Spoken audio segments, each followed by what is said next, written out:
Comment et quand Jésus va revenir? Donc nous allons répondre à deux questions. Comment Jésus va revenir et quand Jésus va revenir? D'abord le comment. Comment Jésus va revenir? Nous devons savoir que le retour de Jésus va se faire en deux étapes. Il y a deux étapes. La première étape, on appelle ça l'enlèvement. Qu'est-ce que c'est que l'enlèvement? L'enlèvement est la montée des croyants au ciel à la rencontre de Jésus dans les airs.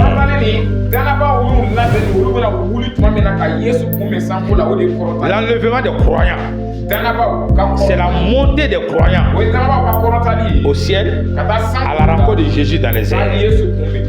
Où est que Jésus, en allant au ciel, il est monté? Alléluia.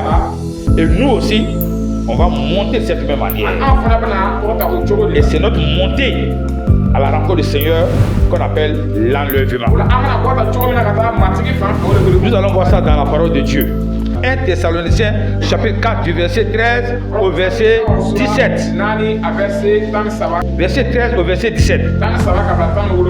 Il est écrit: nous ne voulons pas, frères, que vous soyez dans l'ignorance au sujet de ceux qui dorment.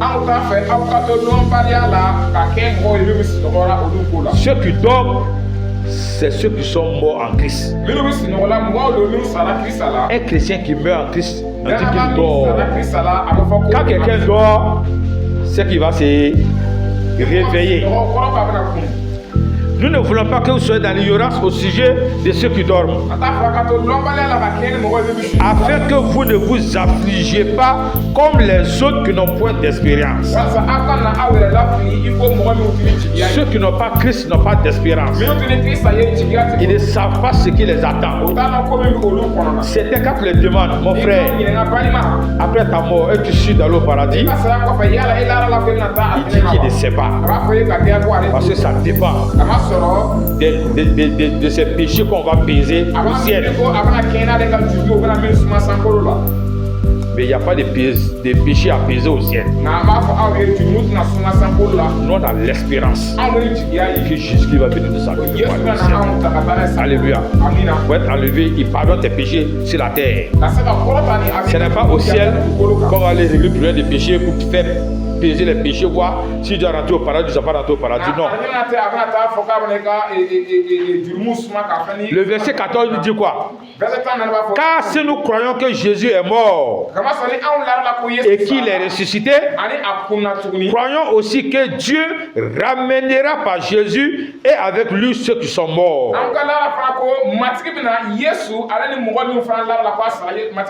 Même nos frères qui nous ont dévancés dans la mort, à l'enlèvement, ils vont ressusciter. Alléluia. Verset 15. Voici, il décrit maintenant comment ça va se passer. Voici en effet ce que nous vous déclarons d'après la parole du Seigneur. D'après la parole du Seigneur. Ce n'est pas d'après les paroles d'un homme. Voici ce que nous vous déclarons d'après la parole du Seigneur. Nous les vivants, restez pour l'avènement du Seigneur. Nous ne dévancerons pas ceux qui sont morts. Nous qui sommes vivants, quand Jésus va revenir, on ne va pas dévancer ceux qui sont déjà morts. Qu'est-ce qui va se passer? Verset 16.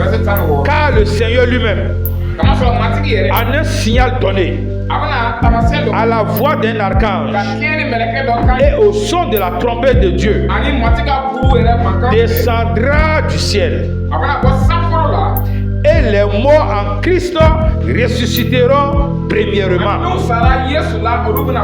Ceux qui sont morts en Christ, ils vont ressusciter.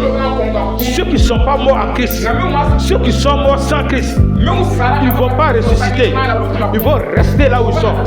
Et ceux qui sont morts en Christ, nos frères et sœurs qui sont morts en Christ, qui nous ont dévancés, lorsque Jésus va revenir, eux, ils vont ressusciter premièrement. Verset 17. Ensuite, nous les vivants qui serons restés, nous serons tous ensemble enlevés avec eux sur des nuées à la rencontre du Seigneur dans les airs. Et ainsi, nous serons toujours avec le Seigneur. Voici la parole de l'Éternel. Voici comment ça va se faire là. De manière résumée. Comment ça va se faire? Suivez très bien. Si Jésus devait apparaître aujourd'hui, ceux qui sont morts en Christ, les frères chrétiens qui sont morts, ils vont ressusciter. Premièrement. Et nous qui sommes restés, nous serons changés. Et ensemble, nous allons être enlevés pour rencontrer le Seigneur dans les airs. Amen. À l'enlèvement, Jésus va revenir. Il va rester dans les airs. Il va rester dans les airs. Et on dit au son de la trompette, une trompette va sonner.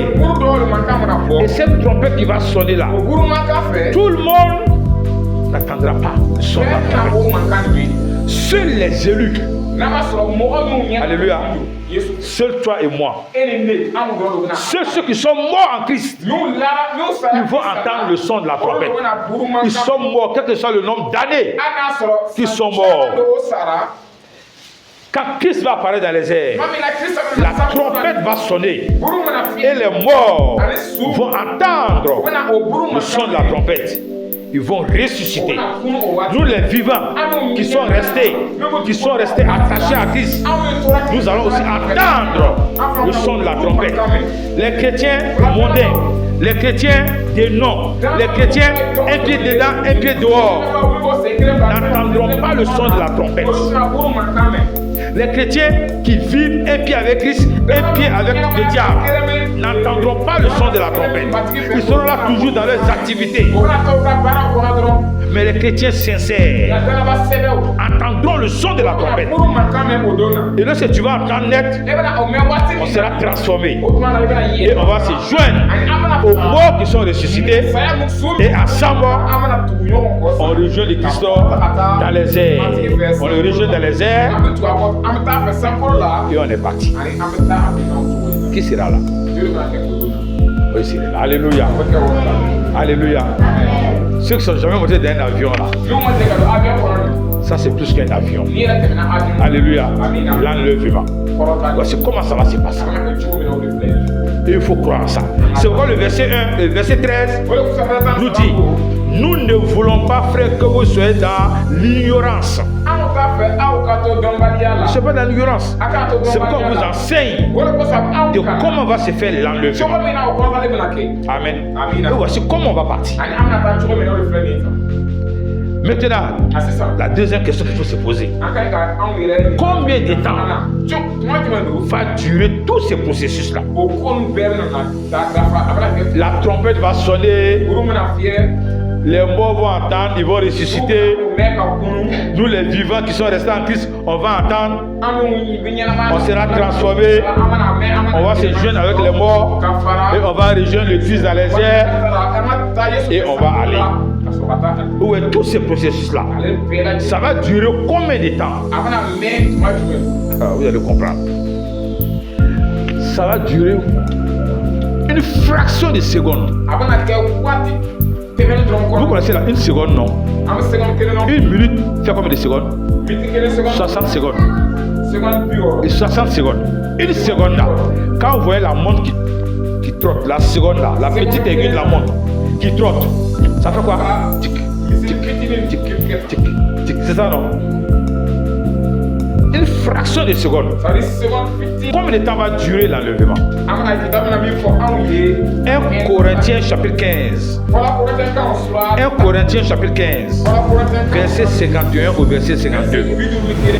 Voici, je vous dis un mystère. Nous ne mourrons pas tous. C'est ce qu'on a dit plus haut. Aye mo gune do fo awiye an bet na sa. Nous ne mourrons pas tous, An bet na sa.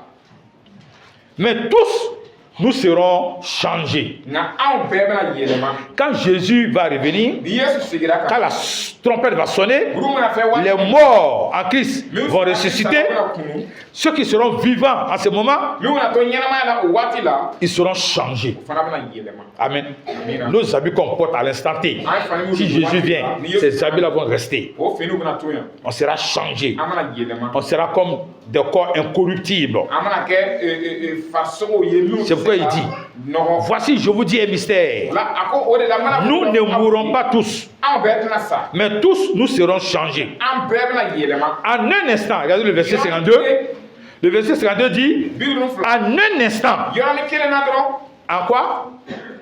En un clin d'œil. Ako nyakami ko kele. En un clin d'œil. Nyakami ko kele. Vous connaissez le clin d'œil? Nyakami ko abo. Le clin d'œil est un acte réflexe. Quand on dit réflexe, tu ne décides pas de faire le clin d'œil. No ko nyakami ni eta alate ka nyakami ko le mbi ka yele. À l'instant, quand je vous regarde, des gens ont déjà fait plusieurs clins d'œil mais sans le savoir. Ni wat mene ka fera ni mo ba tawa nyakami kami si chakota. Ouais, quand on est là et puis l'œil fait comme ça. C'est ça qu'on appelle le clin d'œil. Voilà. Et c'est sur toi qui décide. Yala ele ba alate ka nyakami wa. Si quelqu'un décide de faire des clins d'œil, il a un problème de santé. Ko ya alate ka anyakami ke no ko. Amen. Kene atenya. Quelqu'un qui est là, mais il décide de faire des clins Ko d'œil. ba aketa yele ba. Je l'ai trouvé que ça ne va pas. Amna yeko. J'ai déjà vu un homme qui est là. Adela ba mo ba aketa.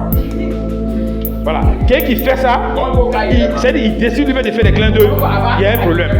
Sur le clin d'œil, c'est un acte réflexe. Tu fais les clins d'œil sans le savoir. Et actuellement là, des millions de clins d'œil qu'on a déjà fait là. C'est différent du clin d'œil que tu fais à quelqu'un. Souvent, quand vous êtes assis dans un coin, ton ami vient, il veut te saluer et on ne t'a pas fait de bruit. Et quand il arrive, il te regarde, je te fais un clin d'œil comme ça. C'est ça, non? C'est une forme de salutation. Ça, c'est un acte volontaire.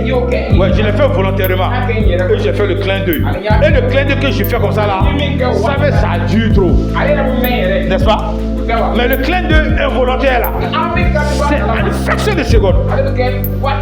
Et on dit tout le processus de l'enlèvement là va se produire en un clin d'œil. Est-ce que vous imaginez un peu? Un clin d'œil, c'est fini. C'est fini. Tout est fini. Un clin d'œil, Jésus va arriver dans les airs. Un clin d'œil, son trompette va sonner. Un clin d'œil, les morts en Christ vont ressusciter. Un clin d'œil, nous les vivants, on sera changés. Un clin d'œil, on va se jeter à eux et on va rejoindre Christ dans les airs. Un clin d'œil, on est parti. Donc un clin d'œil, tout est fait. Imaginez un peu, ça fait peur même. C'est-à-dire, on n'aura pas le temps de dire, oh Seigneur, pardonne-moi. Tu n'auras pas le temps. On n'aura plus le temps de se repentir. C'est maintenant qu'il faut mettre sa vie en règle avec Jésus. C'est maintenant qu'on doit mettre notre vie en règle avec Jésus. Alléluia. Prépare-toi, mon frère, ma soeur. C'est pourquoi on dit prépare-toi pour le retour de Jésus. C'est maintenant qu'on doit mettre notre vie en règle. Parce que quand il va revenir, c'est pas que Jésus va revenir. Quand il sera dans les airs, et on va le voir. Tout un ne le verra pas. Tout le monde ne le verra pas. Ceux qui vont le voir, c'est seulement ceux qui seront enlevés. Les morts qui vont ressusciter, les vivants qui vont changer, et on va le voir, le rejoindre, et on est parti. Les autres ne se rendront même pas compte. Chacun sera dans ses activités. C'est pourquoi la Bible dit des deux femmes qui seront en train de moudre, elles sont en train de piler. Une sera prise et l'autre sera laissée. En un clin d'œil. Amen. On dit l'homme et sa femme qui sont couchés, sur leur converti, sur leur a donné sa vie à Jésus. L'autre n'a pas donné sa vie à Jésus.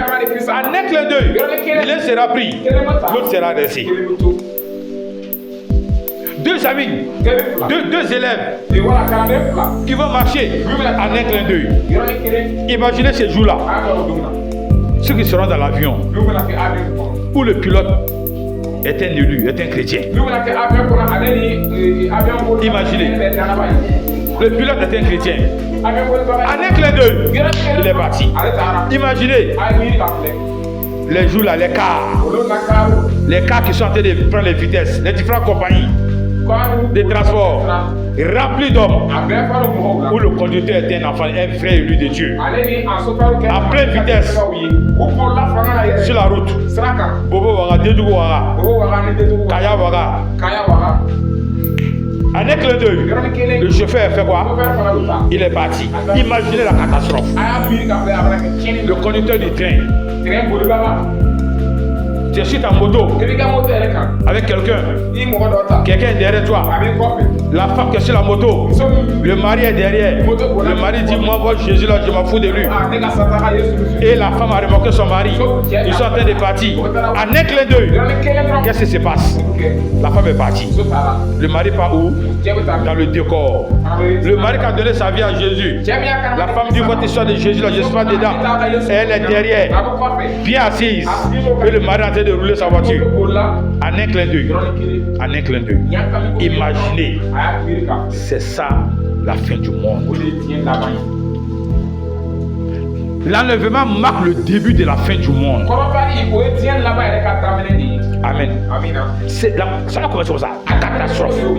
Et on aura dans les radios, les communiqués radio.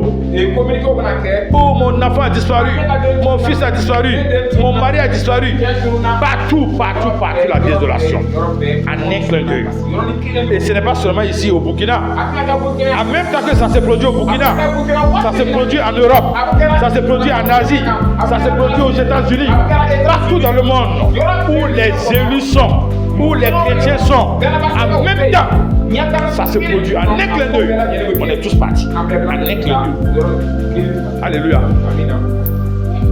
Imaginez un docteur chirurgien de cœur qui a ouvert le cœur des malades, qui est en train d'opérer le cœur. Et les chrétiens, en un clin d'œil, il a fait quoi? Il est parti. Le malade est couché, le cœur ouvert. C'est quoi? C'est la mort, non? Imagine les morts qui vont se produire. Et c'est en ce moment que ceux qui se sont amusés, ceux qui ont négligé l'évangile, ils vont se rendre compte que c'est sérieux. Les gens du monde vont dire, oh, ce que les chrétiens disaient là, ils étaient au sérieux. Hein. Ils parlaient de l'enlèvement. C'est ça qui est arrivé comme ça. Ils vont commencer à se mettre à genoux. Oh Seigneur Jésus, je crois que tu es le Fils de Dieu. C'est trop tard. Les chrétiens qui sont négligents, ils sont négligents. On leur dit, mets ta vie au sérieux. Ils sont négligents. Ils ont entendu tout cet enseignement. Ils vont dire, oh, c'est arrivé. Seigneur Jésus, souviens-toi de moi. C'est trop tard. Il n'y a plus de possibilité de repentance. La grâce est là maintenant. Certains faux prophètes de faux quoi disent que l'enlèvement a déjà eu lieu. C'est faux. L'enlèvement ne peut pas avoir lieu et puis le monde est encore en paix comme ça. C'est pas possible. Après tout ce qui dans ma tête, l'enlèvement va se faire. Il ne peut pas avoir l'enlèvement et puis le monde est comme ça est. Non. Après l'enlèvement, c'est la grande tribulation. Après l'enlèvement, il aura la grande tribulation. Parce que quand Jésus va enlever l'église, le Saint-Esprit s'en va en même temps. Il y a des choses actuellement que les hommes ne peuvent pas faire. Parce que le Saint-Esprit est là. L'Esprit de Dieu est encore là. L'Esprit de Dieu est là parce que les élus de Dieu, les enfants de Dieu sont là. Le diable veut faire certaines choses, mais il ne peut pas, parce que le Saint-Esprit l'empêche. Mais quand Christ va enlever l'église, le Saint-Esprit va partir. Et le diable sera libre. Il fait ce qu'il veut. Vous allez voir comment le monde, ce qu'on voit actuellement là, la Bible dit que c'est le début du commencement. Vous allez voir la cruauté du monde. Dent pour dent, œil pour œil. Une souffrance atroce où le diable va contrôler à 100% le monde. Ma prière que pendant ce temps-là, nous soyons au festin. Alléluia. Festin du grand Dieu. Et Dieu le fera au nom de Jésus. La deuxième étape, c'est le retour proprement dit. Jésus va revenir maintenant. Et il revient. Pourquoi? Pour le jugement. Donc, pour voir la différence entre l'enlèvement et le retour proprement dit, à l'enlèvement, Jésus sera dans les airs et les chrétiens vont le rejoindre et on va partir. Au retour proprement dit, Jésus va revenir, il va poser les pieds sur la terre. Zacharie 14, verset 3 et 4 dit qu'il posera les pieds sur le mont des Oliviers. À l'enlèvement, tout le monde ne verra pas Jésus. Tout le monde n'attendra pas le son de la trompette. Seuls ceux qui doivent enlever vont attendre. Mais au retour proprement dit, Apocalypse 1,7 dit, tout œil le verra. Tout œil le verra. Parce que ce sera pour le jugement. Tout le monde va le voir. Même ceux qui l'ont percé, ils vont le voir. Ceux qui l'ont rejeté, ils vont le voir. Troisième différence. À l'enlèvement, tout se passera en un clin d'œil. Mais au retour proprement dit de Jésus, comme ça sera pour le jugement, le jugement va prendre tout le temps qu'il faut. Tout le temps qu'il faut. Et vous voyez la preuve dans Matthieu 25, verset 31 à 46. Il dit quand le Fils de l'homme viendra dans sa gloire, il jugera le monde. Il va dire, vous mettez-vous à ma gauche. J'ai eu faim, j'ai eu soif, j'étais malade, j'étais en prison. Vous ne m'avez pas visité. Mais Seigneur, quand est-ce que tu as été malade? Quand est-ce que on t'a vu avoir faim? Vous voyez, c'est un véritable jugement. Tout le monde sera jugé. Tous ceux qui ont refusé seront jugés. Et ça va prendre tout le temps qu'il faut. Et les gens vont voir Jésus. Le Père a remis le jugement entre les mains de Jésus-Christ. C'est pourquoi fais de Jésus-Christ ton ami maintenant. Et pour terminer, nous allons voir quand Jésus va arriver. Jésus revient quand? Voici une très grosse question. Vous voyez, il y a tellement de prophètes, tellement de faux prophètes. Depuis des années, il y a eu plusieurs fois qu'on a annoncé la date du retour de Jésus. Ça n'a jamais eu lieu, n'est-ce pas? Quelle est la dernière date que vous avez en mémoire? Le monde est fini. Des faux prophètes. Ces jours-là, je dis faux prophète parce que personne ne le sait. Personne ne le sait. Jésus a dit que personne ne le sait. Si Jésus dit personne ne le sait, toi tu es qui pour le savoir? Tu es un faux prophète. Jésus dit que personne ne le sait. Et toi tu dis que tu le sais. Tu contredis Jésus. Tu es un faux prophète. Alors dit dans Matthieu 22, 24. Vous allez voir un signe. Vous pouvez lire à partir du verset 1.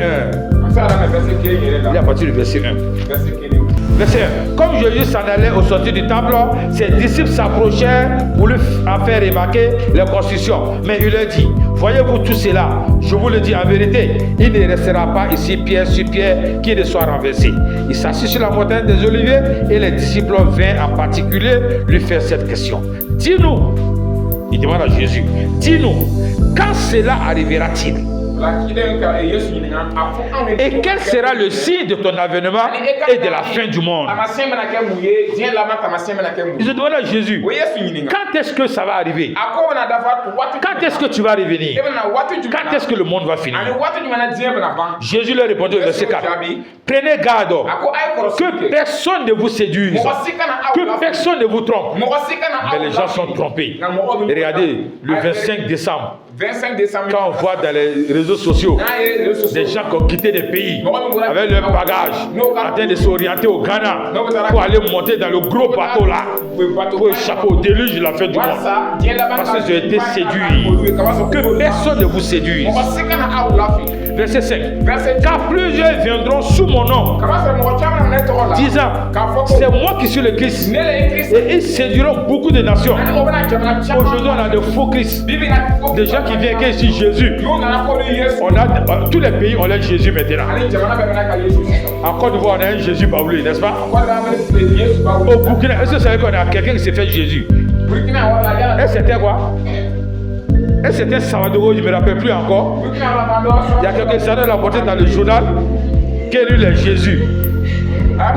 C'est rigolo quoi. Il y a des pays où des gens se font Jésus. Et ça, il y a un pays, il y a un qui s'est dit qu'il est Jésus. Et les gens disent que ça tombe bien. Comme tu es Jésus. Et que Pâques est en train d'arriver. Jésus, la Pâques c'est la résurrection de Jésus, non? On va t'attraper, on va te tuer. Et le jour de Pâques, tu vas ressusciter. Vous savez ce que c'est Jésus l'a fait? Il a fui aller au commissariat, aller se confier aux policiers, dit qu'on veut le tuer. Jésus a fui. Il va voir les policiers, que les gens veulent le tuer. On dit pourquoi on veut te tuer? Tu dis que tu es Jésus, non? On va te tuer, tu vas ressusciter. Et puis les gens sont là et on les suit. Lisez vos Bibles. Lisez vos Bibles. Les chrétiens, lisez vos Bibles. Alléluia.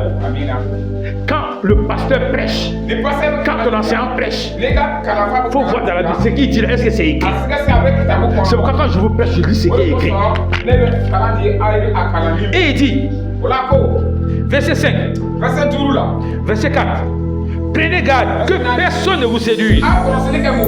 Car plusieurs viendront sous mon nom, disant, c'est moi qui suis le Christ. Et ils séduiront beaucoup de gens. Vous entendez parler de guerre, de plus de guerre. Gardez-vous d'être troublés. Car il faut que ces choses arrivent.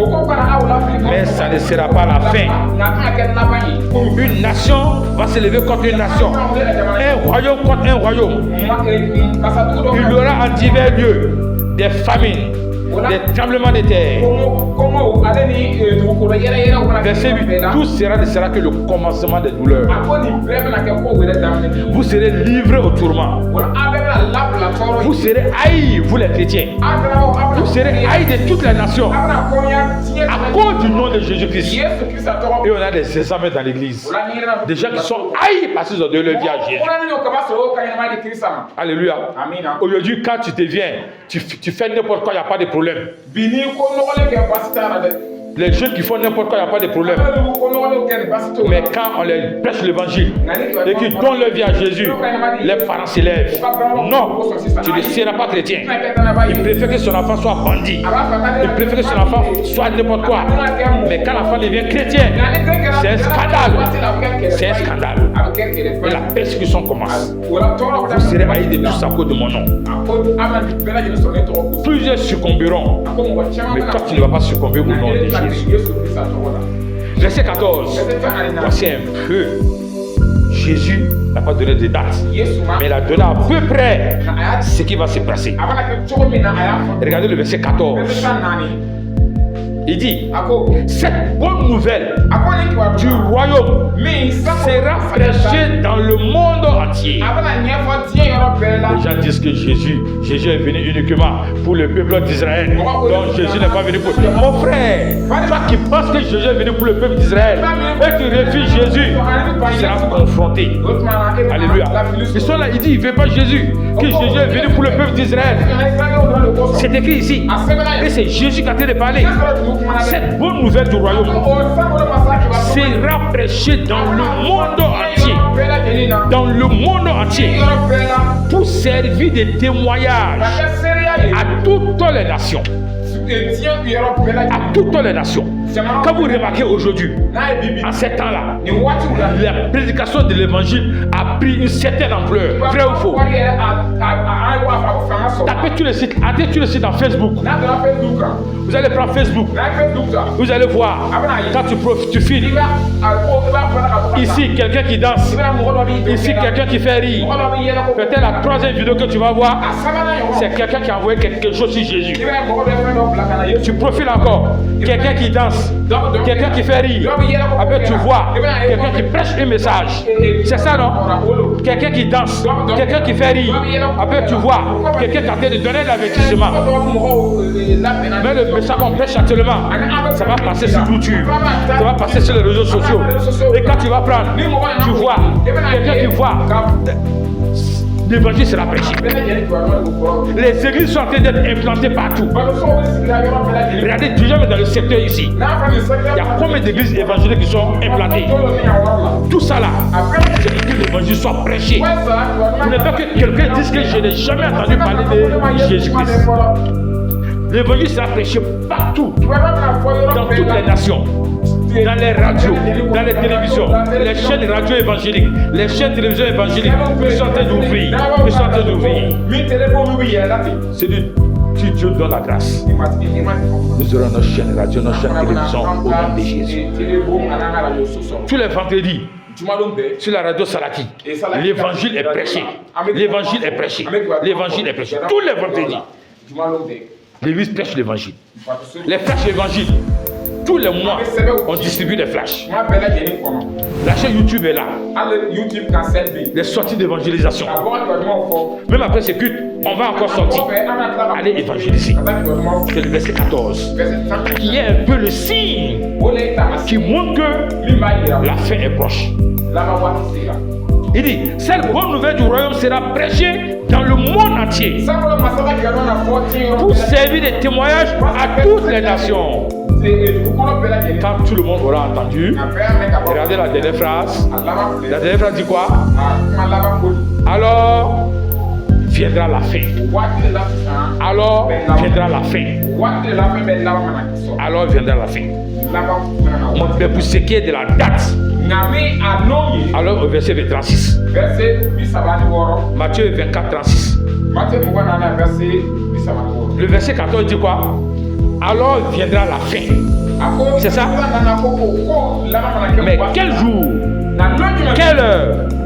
Alors verset 36. Pour ce qui est du jour et de l'heure. Lisez la suite. Personne ne le sait. Toi, tu es qui pour dire que Jésus revient le 24 décembre? Et il y a 2 jours de cela, je suivais encore un débat sur les chaînes. C'était avec le nommé chocolat des filles. Avec un, je ne sais pas si c'est un prophète, un pasteur. Et dans le débat, cet homme-là dit que la fin du monde, que c'est en avril 2030. Qui en a vu 2030? Voici des gens. Et il y a des gens qui croient, qui suivent. Et cet homme-là contredit Jésus. Jésus dit, personne ne le sait. Ni les anges. Je n'ai pas grand qu'un ange pour le savoir. Ni les anges dans les cieux. Ni le Fils.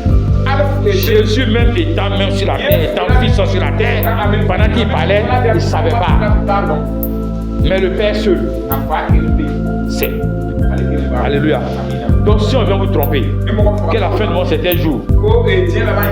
Il y a une année là, on dit c'était la fin du monde. Il y a quelques années là. C'était encore un décembre là, où c'était vraiment populaire. Et les gens, c'était grave. Il y a des gens, même des églises, qui ont fait des crimes collectifs. Crimes. Des voyants collectifs se sont donné la mort pour mourir, aller au ciel. Il y a des gens qui allaient prendre des prêts dans les banques. Il dit de toutes les manières, je prends un gros prêt, je vais mener ma vie. Après, c'est la fin du monde. Il n'y aura pas de banque pour me réclamer mon argent, leur argent. Aujourd'hui, ils sont en train de payer. Amen. Donc, si quelqu'un vient te tromper, que la fin du monde c'est tel jour, il ne faut pas croire. Pour ce qui est du jour et de l'heure, personne ne le sait. Ni les anges des cieux, ni le Fils, mais le Père seul. Ce qui arrivera, il compare le retour de Jésus à des choses qui sont déjà passées dans la Bible. Ce qui arriva au temps de Noé arrivera de même à l'avènement du Fils de l'homme. Car dans les jours qui précédaient le déluge, les hommes mangeaient et buvaient, se mariaient et mariaient leurs enfants, jusqu'au jour où Noé entra dans l'âge. Il n'était pas au courant. Et il ne se doutait de rien jusqu'à ce que le déluge vint et les emporta tous. Il en sera de même à l'avènement du Fils de l'homme. Ça va surprendre les gens. Ça va surprendre. Alors, comme je le disais, des deux hommes qui seront dans un champ, l'un sera pris et l'autre sera laissé. Des deux femmes qui moudront à la meule, l'une sera prise et l'autre sera laissée. Veillez donc, puisque vous ne savez pas le jour que votre Seigneur reviendra. Alléluia.